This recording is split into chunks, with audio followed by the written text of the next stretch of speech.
The House of the Seven Gables by Nathaniel Hawthorne. Introductory Note.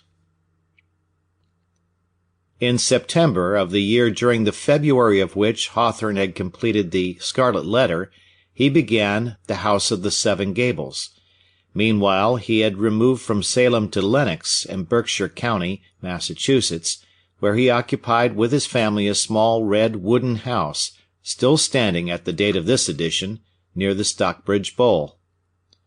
"I shan't have the new story ready by November," he explained to his publisher on the 1st of October, "for I am never good for anything in the literary way till after the first autumnal frost, which has somewhat such an effect on my imagination that it does on the foliage here about me, multiplying and brightening its hues."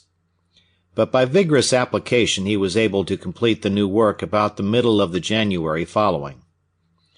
Since research has disclosed the manner in which the romance is interwoven with incidents from the history of the Hawthorne family, The House of the Seven Gables has acquired an interest apart from that by which it first appealed to the public.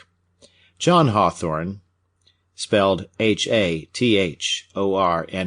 as the name was then spelled, the great-grandfather of Nathaniel Hawthorne, was a magistrate at Salem in the latter part of the 17th century, and officiated at the famous trials for witchcraft held there. It is of record that he used peculiar severity towards a certain woman who was among the accused, and the husband of this woman prophesied that God would take revenge upon his wife's persecutors. This circumstance doubtless furnished a hint for that piece of tradition in the book, which represents a Pyncheon of a former generation as having persecuted one Maul, who declared that God would give his enemy, quote, "blood to drink," end quote.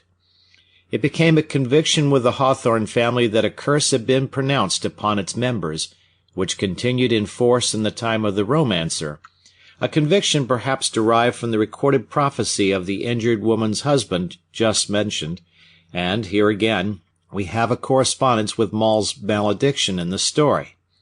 Furthermore, there occurs in the American notebooks, August 27, 1837, a reminiscence of the author's family to the following effect.